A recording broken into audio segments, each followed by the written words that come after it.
Donc, je remercie tout le monde pour ces classes privées qui regardent à travers Internet. Donc la salle est vide, mais vous êtes, je sais, nombreux à regarder. Donc, bienvenue à toutes et à tous. Hein? Donc aujourd'hui, nous allons peut-être faire un petit verset sur un verset de la Bhagavad Gita, pour changer un peu. 6e chapitre, verset 29. Donc, comme il n'y a personne pour reprendre, je vais simplement dire Om Namo Bhagavate Vasudevaya, Om Namo Bhagavate Vasudevaya, Om Namo Bhagavate Vasudevaya. Yo yam pashyati salvatra salvam sha mais pashyati tasyaham na panashyami naschamena panachati. Traduction. Celui qui me voit en tous les êtres et qui voit tous les êtres en moi n'est jamais séparé de moi, comme je ne suis jamais séparé de lui. Commentaire. Dans son amour pour Krishna, un pur dévot le voit en toutes choses et n'est jamais séparé de lui, comme Krishna ne se sépare jamais de lui. Une relation spéciale s'éveille entre le Seigneur et son dévot, où chacun ressent qu'il s'appartient mutuellement. Une fois ce stade atteint, jamais plus Krishna ne se cache à son dévot, pas plus que celui-ci ne le quitte des yeux. Om Agyanati Melandasya Ganam Janam Sharakaya Shakshulumeditam Janataismai Shigonavenama Nama Om Vishnu Padaya Krishna Pesaya Bhutale Srimati Bhaktivedanta Swaminiti Namine Namaste Sarasvati Devi Gauravani Prachadine Nilveshesha Sunyavadi Prachadchadishatale. Alors, ça c'est un grand espoir. Comment c'est possible de voir toujours Krishna et jamais séparé de lui? Comment c'est possible? En fait, c'est très facile. Pourquoi c'est très facile? Parce que Krishna nous aime. Quand on comprend que le Seigneur nous aime, alors on peut être touché par son amour. Et l'amour du Seigneur, ce n'est pas un amour ordinaire, c'est un amour qui peut véritablement combler l'être au plus profond de lui-même. Si Krishna nous dit « je t'aime », un être ordinaire, par exemple, quand il nous dit « je t'aime », on peut tomber amoureux et complètement oublier le monde. Que dire si la personne suprême, illimitée, nous dit que « sans toi, je suis rien ». Voilà ce que fait Krishna. Quand un dévot pense que « sans toi, je suis rien », Krishna pense « sans toi, je suis rien ». En ce moment, si nous n'avons pas de relation avec Krishna, c'est simplement parce que nous ne sommes pas intéressés par avoir une relation d'amour avec Krishna. Dès que nous voulons être avec Krishna, Krishna réciproque. Alors pourquoi? Bien que nous chantions, bien que nous servions le Seigneur suprême, pourquoi ça ne se manifeste pas? C'est parce que Krishna, il accepte une sorte d'amour. Bhaktyamam abhijanati. C'est l'amour spontané, l'amour pur. Pour l'instant, nous sommes comme Chatu Vija Bhajantemam, comme ces 4 sortes d'êtres vivants qui vont vers le Seigneur suprême, parce qu'on souffre. Et quand on sert le Seigneur suprême, il y a moins de souffrance. La souffrance s'apaise complètement. Et on peut observer les gens souffrir quand ils ne prennent pas refuge en Dieu. Alors bien sûr, il y a prendre refuge et prendre refuge. Quand on prend refuge sincèrement, il n'y a plus de souffrance. Pourquoi? Parce qu'on voit naturellement le Seigneur se manifester comme notre soutien. Isha Shvesa Samudena Vandva Moena Bharata, comme notre soutien, comme notre seul refuge, comme celui qui comble les manques de son dévot. Toujours le Seigneur accompagne son dévot. Et donc naturellement, quand on comprend que le Seigneur nous aime, cette compréhension, ce n'est pas une compréhension ordinaire. Ça veut dire qu'on perçoit que Krishna nous observe. Et comment c'est possible? Par le service. Ne pensez pas que votre service ne sert à rien. Vishvacharya Thakur explique dans Madhurya Kadambini que le Seigneur contracte une dette, peu importe ce que vous faites. C'est la nature du Seigneur. Sans ça, on n'aurait aucun espoir. C'est quelqu'un d'extrêmement qualifié, Dieu. Déjà, nous, on peut contracter une dette. C'est rare, parce qu'on a plein d'orgueil. j'avoue, c'est très rare de contracter une dette. Hein? Mais c'est possible quand même. Ça nous est déjà arrivé de contracter une petite dette. Et quand on contracte une dette, on se dit, mais je ne peux pas le laisser, il a fait ça pour moi, je suis obligé de le faire. Même, parfois, l'être humain, il a tellement cette reconnaissance qu'il est prêt à mourir. On voit, par exemple, chez les guerriers, quand un guerrier a failli mourir pour un autre, l'autre, après, il se dit, c'est mon devoir de le sauver. Même au détriment de sa famille et de son enfant, c'est l'honneur. C'est l'honneur d'un guerrier. Et bien de la même manière, à un moment quand on va faire du service et qu'on va entendre la philosophie, on va contracter une sorte de foi et une sorte de vision à travers l'association des dévots, et on va se dire, mais c'est vrai, le Seigneur m'aime, et mon service, ça lui est cher, et donc la nature de notre service va devenir plus forte, plus imprégnée d'amour, plus imprégnée d'un désir de relation. Et à ce moment-là, on va pouvoir atteindre cette plateforme, la Bopa Shanti, où on se sent observé. Et naturellement, quand on se sent observé, on voit le Seigneur, parce qu'il nous observe à l'intérieur de nous, c'est pas à l'extérieur. Il y a une fameuse croyance où le Seigneur habite quelque part comme ça, puis il envoie quelque chose à distance. Non, le Seigneur explique qu'il est véritablement Ishvara Sarvabhutanam. Il est dans le cœur de l'être vivant, il accompagne l'être. Donc quand le Seigneur l'observe, il l'observe de l'intérieur. Ça veut dire que de ses yeux, il voit le Seigneur partout l'observer. Donc il voit le Seigneur partout. Donc il n'est plus séparé du Seigneur suprême. Donc à partir de là, il y a une relation d'amour qui se crée, à un certain niveau. Ça peut être à travers la création. Mais il ne peut plus être séparé du Seigneur. Comme il le voit partout, automatiquement, la première chose, c'est qu'il est pris de compassion pour tous les êtres dans l'ignorance qui se pensent séparés de Dieu. Pour toute cette civilisation qui est créée séparée de Dieu. Pour tous ces gens qui souffrent. C'est la compassion. Parce que si vous voyez le Seigneur partout, vous comprenez aussi le désir qu'il a d'aider les êtres vivants. Et en observant la souffrance des êtres qui sont dans l'ignorance, naturellement, vous êtes appelés à développer la compassion. C'est pour ça qu'un Vaishnava est compassionné. Dès qu'on se sent observé, on développe la compassion. Compassion, la tolérance. Ça veut dire que même si les gens vont vous critiquer, vont vous attaquer parce que vous êtes un dévot du Seigneur, parce que pour eux, croire en Dieu, c'est débile, pourtant il est partout. Mais c'est ça le pouvoir mystique du Seigneur, c'est inconcevable. Parce que dès qu'on voit, on se dit, waouh, c'est incroyable. Ça dépasse l'imagination. Comment l'énergie du Seigneur est sophistiquée, comment le Seigneur est sophistiqué. Il est partout présent. C'est lui qui donne l'intelligence, c'est lui qui donne même la faculté de digérer la nourriture. C'est lui qui donne la possibilité que deux êtres puissent s'aimer. Tout. Il donne l'intelligence à un voleur. Tout est le Seigneur suprême. Et pourtant, ces êtres-là, quand ils sont recouverts par l'ignorance, il dit Dieu n'existe pas. C'est balèze. C'est même lui qui leur permet d'avoir cette réalisation. Quand Krishna dit Ishvara Sarvabhutanam, c'est lui qui dirige le chariot de l'être vivant. Vous n'êtes pas le Seigneur suprême. Vous êtes tout petit, vous ne pouvez rien faire sans lui. Donc l'état conditionné, c'est cet état-là quand on ne peut pas comprendre qu'on est conduit. Que nos sens, ils sont dirigés par quelqu'un. C'est possible de le comprendre quand le Seigneur apparaît, parce que cette même vision qu'on ne voyait pas, on le voit. Et on comprend, ah, tu m'as donné la vision. Et là on prie, s'il te plaît, Seigneur, dans ce stade qui est encore avec de l'opulence, s'il te plaît, ne te cache plus de moi.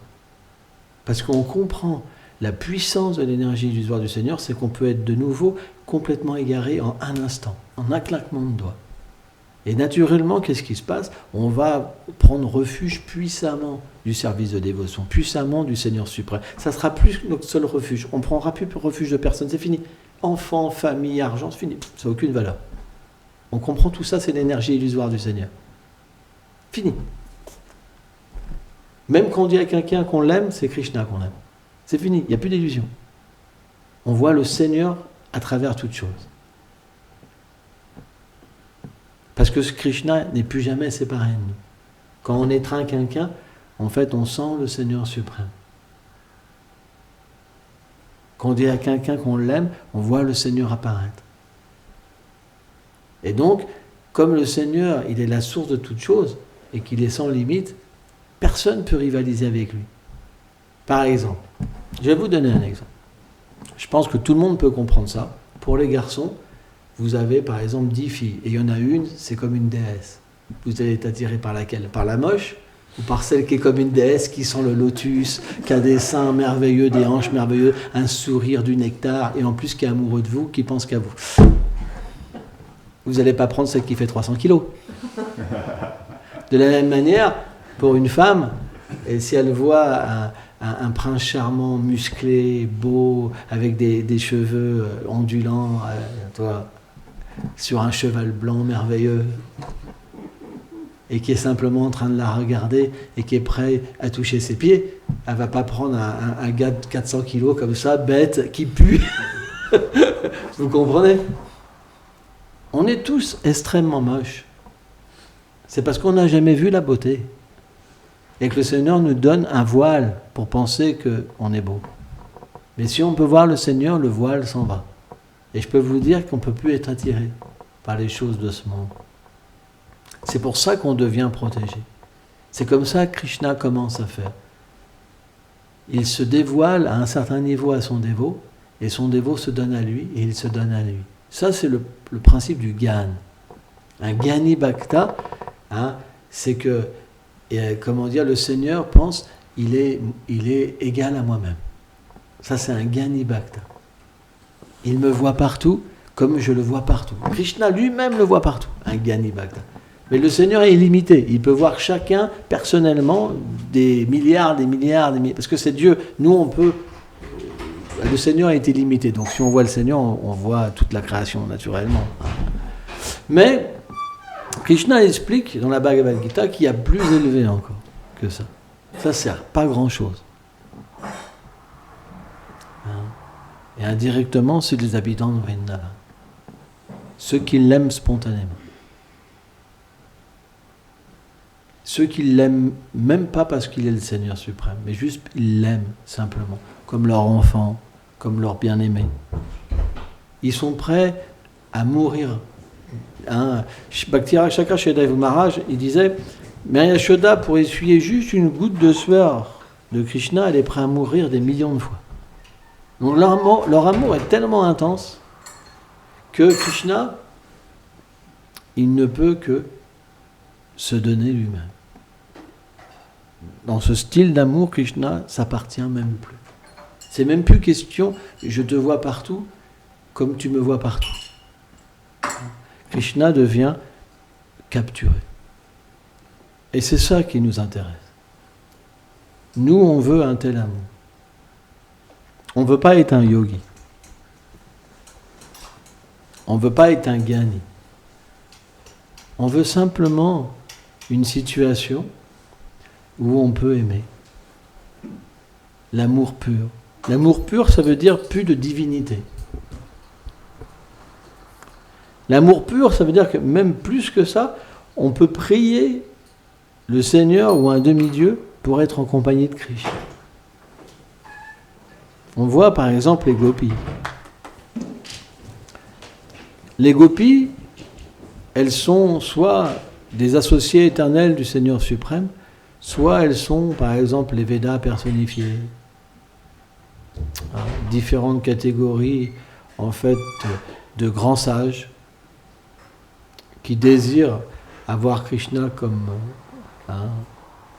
comme compagnon.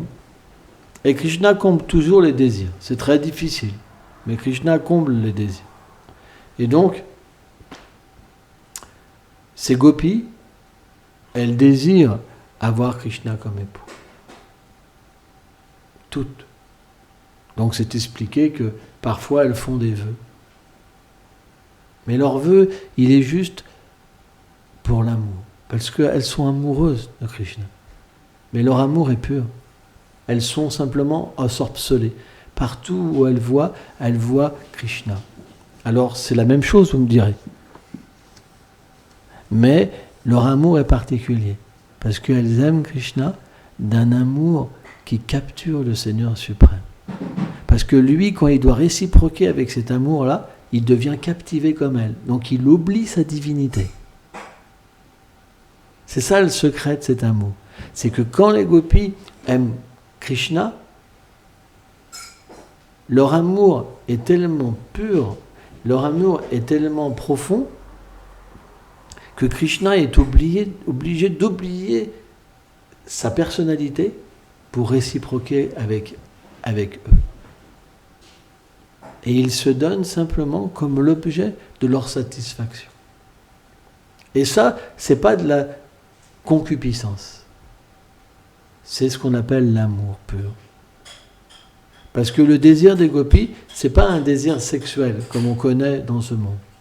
Parce que, par exemple, dans ce monde, quand vous voyez un beau jeune homme, il y a une limite dans le plaisir que ça fait de le regarder. Donc vous avez, techniquement parlant, les organes génitaux qui commencent à se machiner, puis là. Et en fait, les gens sont obligés de s'unir sexuellement pour connaître le plus haut bonheur matériel.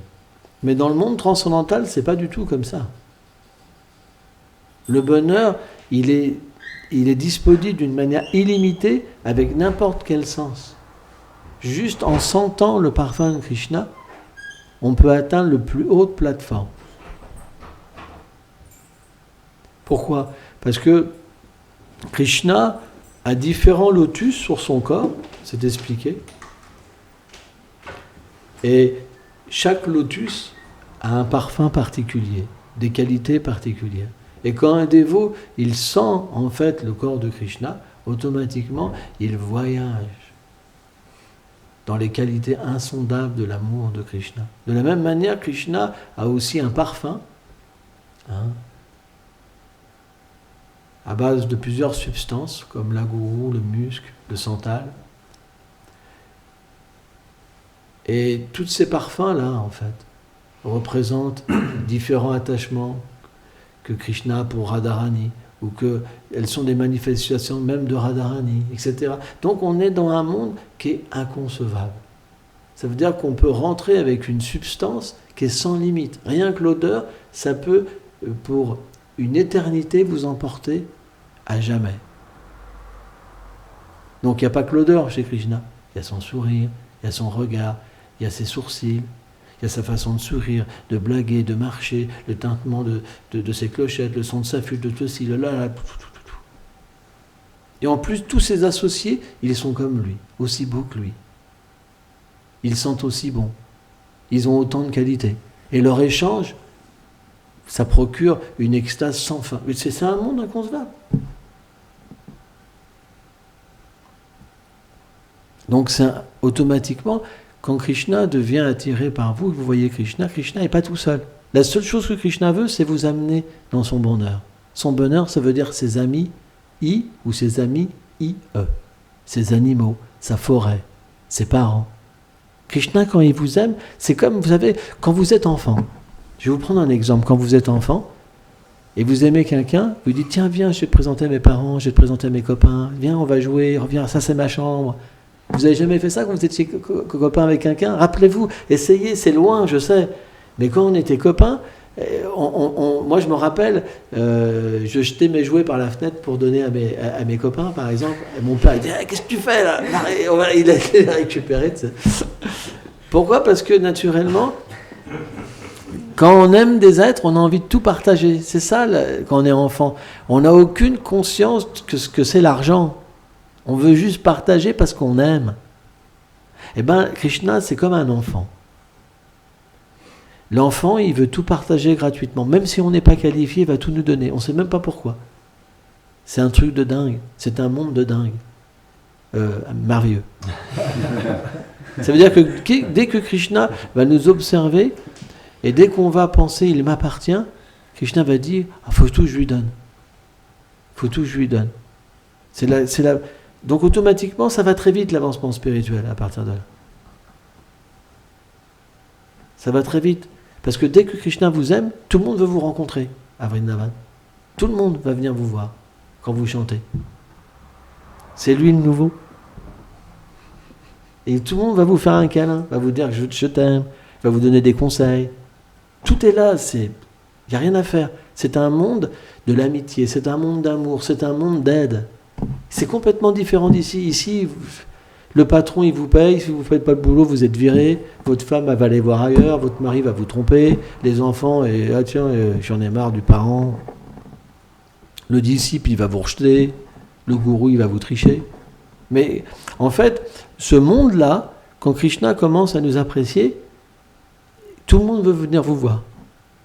C'est ça la nature du chant. Ça veut dire que quand Krishna commence à révéler sa forme, ses attributs, et vous commencez à devenir attaché au Seigneur, et que lui devient attaché à vous, tout le monde veut vous voir. Ça va vite après. Vous n'avez pas d'effort à faire. Tout le monde vient vous voir. C'est lui. C'est lui. Et c'est une terre merveilleuse parce que quand les gens viennent vous voir, ils veulent votre plus haut bien. C'est pas une terre ordinaire. Ça renverse fort. Parce que au début, c'est comme à la basse. Ça commence à Shakti. Mais automatiquement, ça renverse toute votre conception de la vie. Et là, vous comprenez que le monde matériel, c'est juste un reflet perverti. Avant, c'est pas possible. Même si vous chantez, vous écoutez une classe, vous ne pouvez pas y croire. Mais quand l'expérience vient, qu'on vient vous chercher du monde transcendantal, comme ça que dans votre bhajan, les assistants du Seigneur viennent vous voir, et qui vous parlent, et qui vous aiment, et qui vous prennent par la main, et ceci, cela, là, vous comprenez qu'est-ce que c'est que ce monde. Là, vous comprenez. Ouh là là. Et automatiquement, qu'est-ce qui se passe ? Vous avez envie de donner ça. C'est le trésor d'un Vaishnava. Vous savez, un Vaishnava, quand il vous dit, tu sais, pour garder ton épouse, tu devrais ça, c'est pas le cœur d'un Vaishnava. C'est comme une tricherie. Quand un Vaishnava vous parle de Vrindavan de son cœur, là, ça veut dire que vous avez une véritable amitié avec un Vaishnava. Mais si vous trompez un Vaishnava, alors vous allez beaucoup souffrir, vie après vie. Parce que vous pouvez tromper quelqu'un d'ordinaire. Mais si vous trompez un Vaishnava, que Vaishnava vous a donné son cœur, là vous allez en prendre plein la tête. Krishna vous rattrapera. Donc faites attention. Le Vaishnava, c'est pas des êtres ordinaires. Si vous pensez ça, vous allez beaucoup souffrir. Mais des souffrances que vous ne pouvez même pas imaginer. Et ça, c'est juste le début. Parce que Krishna ne supporte pas. L'étiquette Vaishnava, c'est que quand on reçoit un trésor, même si on ne comprend pas, on ne cherche pas Il y a cette histoire que j'ai écoutée et qui est très... Je la raconte souvent parce que je ne connais pas beaucoup d'histoires. L'histoire de Deva Devi, vous vous rappelez de cette histoire que j'ai racontée souvent ? Tout le monde l'a écoutée, cette histoire ? Hein ? Bon, c'est vrai que là, il n'y a personne là, dans la salle, donc il y en a bien qui ne l'ont jamais écoutée. Hein ? En fait, c'est une histoire qui a été vécue à la fin du Dwapara Yuga. Les gens vivaient encore 1000 années. Et c'est l'histoire d'un brahmana qui s'appelait Vipranarayan, et dans le sud de l'Inde, et qui était comme un fleuriste, quoi. Ça veut dire qu'il s'occupait des fleurs pour le temple. Et c'est quelqu'un qui avait tellement de dévotion parce que c'était un pur dévot, un Mahabhagavat, et naturellement, quand il s'occupait des fleurs, il pensait toujours à son Seigneur, il pleurait, donc les fleurs, elles avaient une substance spéciale, quoi. C'était aussi certainement des grandes âmes aussi, quoi. Parce que pour avoir un contact comme ça avec un pur dévot, c'est pas des fleurs ordinaires. Toi. Et c'était quelqu'un de très fameux. Et il y avait, dans les temps védiques, des prostituées.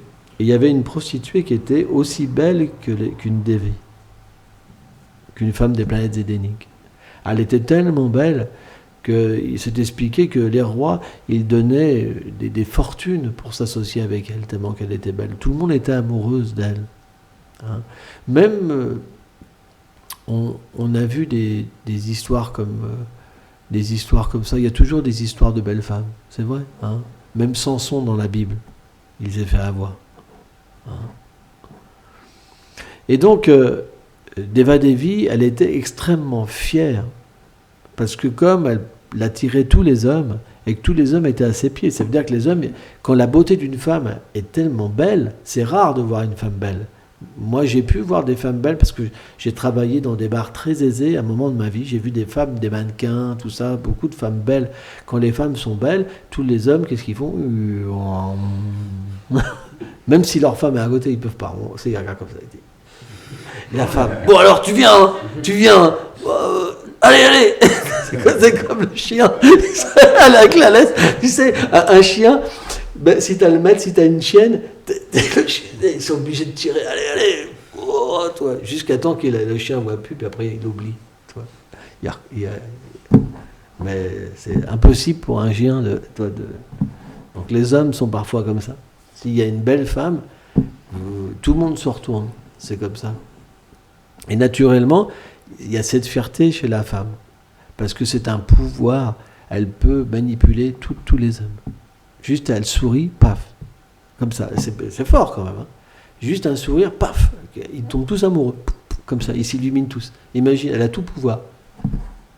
Allez, vas-y, masse-moi les pieds. Et toi, fais-moi les ongles. Un petit peu de mascara. Là, ça me gratte.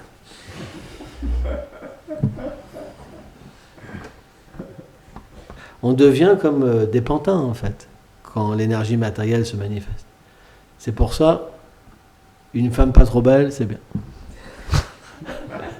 Au moins, on peut considérer comme un ami et puis avancer spirituellement. Mais quand c'est trop beau, c'est pas évident parce qu'on devient jaloux, c'est pas facile. Une belle femme, c'est pas évident. Hein, ceux qui ont expérimenté d'avoir une belle femme, les hommes, c'est beaucoup de jalousie, c'est presque le garde du corps tout le temps, quoi. Parce qu'il y en a plein qui convoitent, en fait. On est dans l'âge de Kali en plus, donc c'est pas facile. Et donc, naturellement, il y a une fierté chez les femmes, parce qu'elles savent que finalement, on dit le sexe faible, mais le sexe faible, c'est l'homme. Parce que les Védas expliquent que la femme, c'est comme le feu, et l'homme comme le beurre. Au contact du feu, qui c'est qui fond? Le beurre, pas le feu. Hein?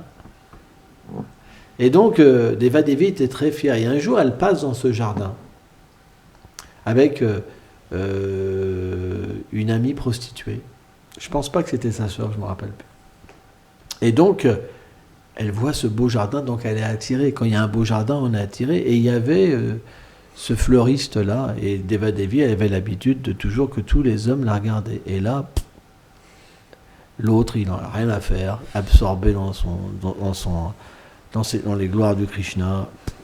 Et là, naturellement, elle a eu un pincement de cœur. Ça lui était jamais arrivé, un truc comme ça. C'est vraiment le truc.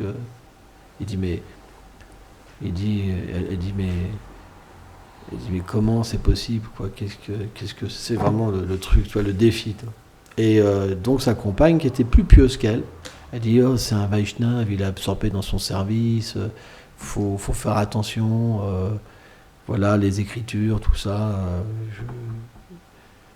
Et là, Devadevi lui dit, écoute, moi, je te crois pas.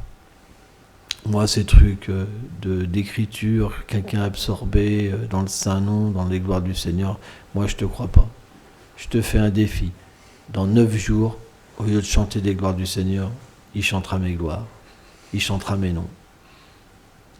Et là, automatiquement, elle est partie. Et elle avait donné un défi. Donc, les gens très orgueilleux, ils veulent vraiment que ça se passe. Donc, elle a étudié ce qu'était un Vaishnava, parce qu'elle ne connaissait pas. Et donc, elle a vu que c'était quelqu'un d'absorbé dans la dévotion. Donc, qu'est-ce qu'elle a fait? Elle a quitté son habit très attrayant. Hein. Souvent, les femmes, qu'est-ce qu'elles font voir? Leur poitrine. Hein, Prabhupada explique que la poitrine, c'est 2 agents de Maya. Quand un homme voit la poitrine d'une femme, c'est fini, il est perdu. Hein, c'est pour ça les femmes qui aiment bien asservir les hommes, elles ont toujours un beau décolleté. Hein, c'est comme ça, c'est pas pour rien. Hein. Si vous voyez une femme où vous voyez sa grosse poitrine comme ça, c'est bien visible, c'est qu'elle sait ce qu'elle fait. Hein. Voilà, y a pas, c'est pas pour rien. Hein. Et tous les hommes qui passent, pam, comme ça, c'est pam, c'est 2 flèches. Là. C'est 2 agents de Maya. Rien que pour regarder ça, un homme, il est prêt à rester vie après vie dans le monde matériel. Hein. C'est pas si simple. Hein. Et donc, elle s'est habillée quelque part dévotionnellement, elle a appris quelques chants. Et là, elle est arrivée à l'endroit avec un instrument de musique, elle a commencé à chanter en mimant la dévotion. Il y a des acteurs comme ça. Je dirais pas les noms, mais il y en a. Et là, naturellement, le pur dévot, il est parfois tellement absorbé qu'il ne peut pas voir toujours si c'est du cinéma ou pas. Et là, il se dit, wow, dans le jardin du Seigneur, une telle personne qui chante les saints noms et tout. Donc il était super content, quoi. Son cœur fondait, des larmes coulaient de ses yeux. Il était vraiment content. Donc il l'a approchée et elle lui a dit, en fait, je suis une prostituée et ma mère, elle veut me remettre dans ce chemin et je peux plus. S'il te plaît, protège-moi. Et naturellement, un Vaishnava est extrêmement compassionné. Il n'a pas de désir. Et il veut donner le refuge. Et il lui a dit, tu sais, si tu veux me protéger, la seule manière qu'il y a, c'est que tu te maries avec moi. Et donc Vipranarayan, il n'avait pas forcément besoin d'épouse, etc. Et surtout qu'il n'avait aucune possession. Il n'avait qu'une petite hutte, et sa seule possession, c'était une grande gamcha. C'est expliqué qu'avec cette grande gamcha, quand il allait se baigner, il y avait la moitié en fait qui gardait sec comme ça, quand il sortait pour se sécher, et c'était sa seule possession. C'était une grande gamcha. Et donc, naturellement, il n'a pas pu refuser, en fait. Et donc, il s'est marié. Alors, je ne sais pas comment, les arrangements, etc., mais un mariage, peut-être une guirlande, je ne sais pas. C'est pas expliqué. Et par les arrangements du Seigneur, alors c'est le 7e ou le 8e jour, il y a eu un orage terrible. Terrible. Et lui, il n'était même pas dans la hutte, il vivait à l'extérieur. Ça veut dire que Devadevi, elle est toute seule dans la hutte. Et donc, elle commençait à crier, à l'appeler, et donc il est venu dans la hutte, et il lui a donné donc son refuge, et quelque part, il s'est attaché à elle, plus profondément. Et donc, le lendemain, c'était le lendemain, le dernier jour, Devadevi a disparu. Et là, comme c'était sa femme, et comme il devait lui donner son refuge, il a commencé à la chercher. Et quand il la cherchait, qu'est-ce qu'il faisait ? Il l'appelait Devadevi. Et elle, lui, ne savait pas qui c'était vraiment, vous comprenez ? C'était un complot, quoi. Devadevi, où est Devadevi ? Et tous les gens, ils trouvaient ça bizarre. Qu'un grand Vaishnav comme ça, en fait, soit autant attaché à une prostituée. C'était extraordinaire, tu vois. Et en fait, Vipranarayan, quelque part, comme il était devenu attaché, et que c'était son devoir de protéger son épouse, il y a eu une certaine, substance de séparation, je sais pas, voilà. Il y a eu quelque chose. Et donc Krishna, il a eu, naturellement, il voulait combler les désirs de son dévot, d'avoir l'association de Devadevi. Donc qu'est-ce qu'il a fait ? Il a pris la forme d'un homme, il a pris un gros pot d'or massif de son temple, et il a été voir en fait Devadevi qui était chez sa mère. Donc il a frappé, il dit voilà, Vipranarayan a demandé donc voilà que je vous ramène ça parce qu'il voudrait l'association de Devadevi. Et là sa mère a dit mais tu te rends compte ce qu'il peut t'offrir ? Mais c'est digne d'un prince. Et là, Devadevi est vraiment fier. Oui, il est attaché à moi. C'était vraiment une mauvaise personne, tu vois. C'est vraiment terrible, tu vois. Et donc, du coup, ce qui s'est passé, c'est que le prêtre, c'était un pot en or fameux, quoi. Un pot en or comme ça, on est obligé de le voir, ça vaut une fortune. Et puis, c'était le pot du Seigneur. Et donc là, ils ont vu que le pot avait été volé. Donc, ils ont fait une recherche pour savoir qui avait volé le pot. Et quand la police donc est venue chez la mère de Devadevi, en fait, Devadevi a dit oui, c'est lui, il a volé le pot, regardez, il est tellement attaché à moi, etc., etc. Donc ils ont été voir Vipranarayan, lui ont posé des questions, et il dit moi je suis au courant de rien, moi le pot je sais pas, etc. Et donc, comme c'était des temps encore pieux, ça a été rapporté au roi, et le roi, il a dit, le Seigneur doit être dans le coup. Donc il a été au temple, et les rois étaient des grands Vaishnavas.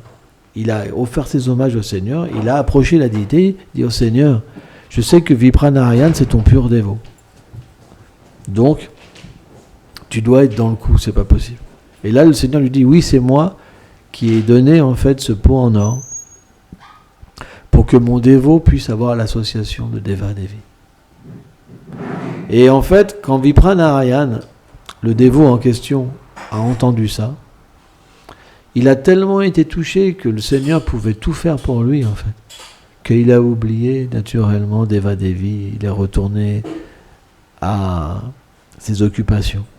Donc même si un dévot, il a un désir, Krishna comble le désir, mais il va toujours protéger son dévot. C'est la finalité tout le temps. Parce que le dévot, il ne peut aimer que le Seigneur suprême.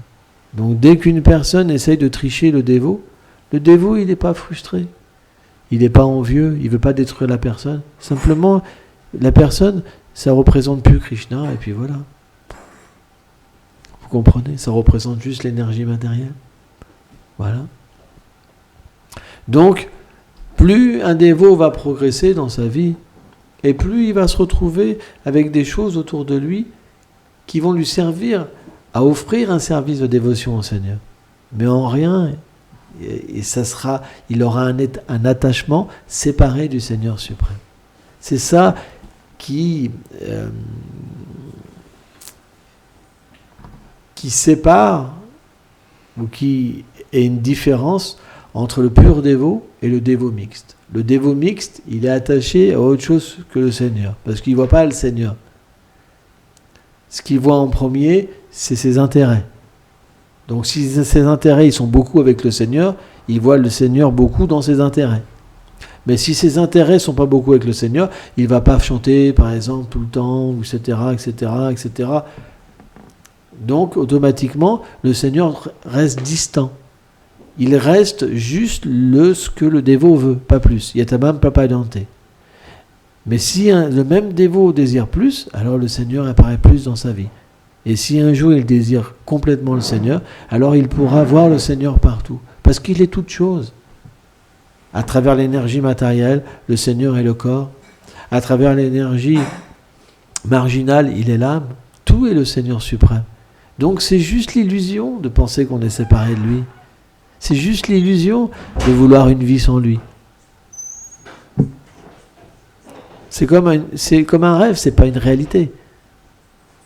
Mais c'est possible de le voir et de le comprendre que si on s'engage profondément dans le service d'amour du Seigneur. Sans ça, ça ne marche pas.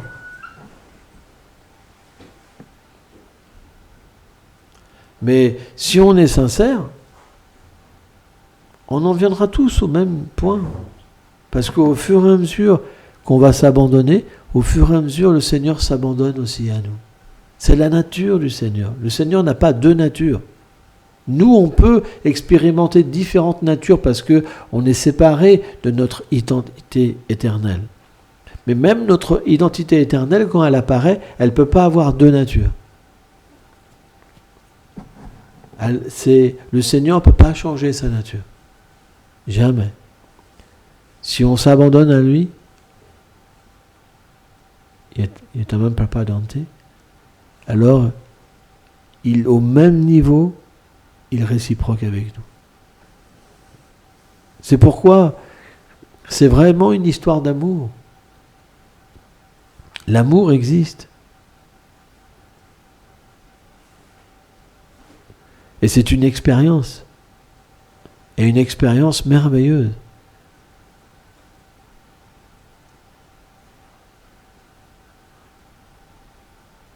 Et elle nous détache complètement de la concupiscence, de la recherche personnelle. Parce que le Seigneur se donne tellement à nous qu'on est obligé de se donner à lui tellement, il est sans limite. Donc c'est impossible de rechercher l'égoïsme. C'est balayé. L'expérience, en fait, de l'amour de Dieu, c'est une expérience inconcevable.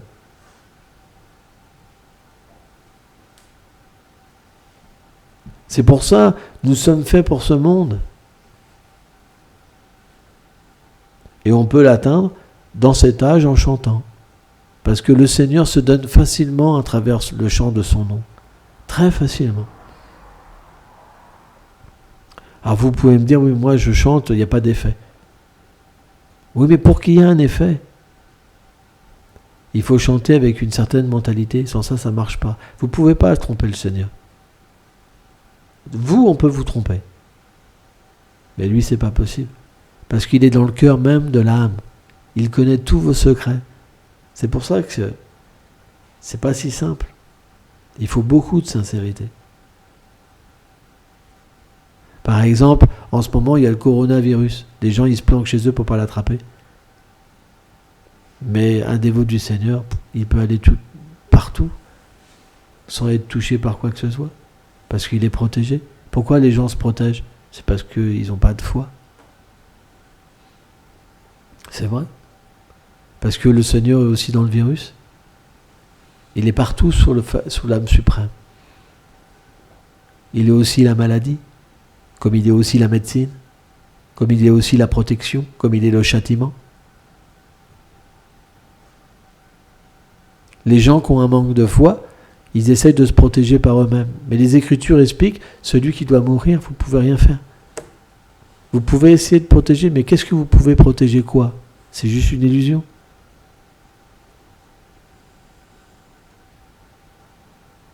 C'est pourquoi le pur dévot, jamais il prend refuge de lui-même, mais il prend refuge du Seigneur suprême. Alors bien sûr, le Seigneur donne aussi l'intelligence. Quand il y a des cas comme ça, comme les virus, etc. Mais même s'il agit pour la maladie, c'est jamais séparé de la force du Seigneur suprême. Un dévot n'a pas foi dans sa force personnelle. Ça, c'est l'illusion. Ça, c'est ce qu'on appelle un matérialiste. Il pense que sa force vient de lui-même.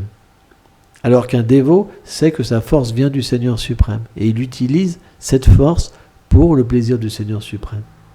Donc, on peut créer une société parfaite, où il y a la médecine, où on se protège, mais dévotionnellement, pas matériellement. C'est ça la différence. Ça veut dire qu'un dévot, il va aussi rester chez lui, il va aussi faire ceci, ça, mais pas séparé du Seigneur suprême. Et c'est ça la beauté du service de dévotion. C'est qu'on peut tout engager. Hein? Merci beaucoup.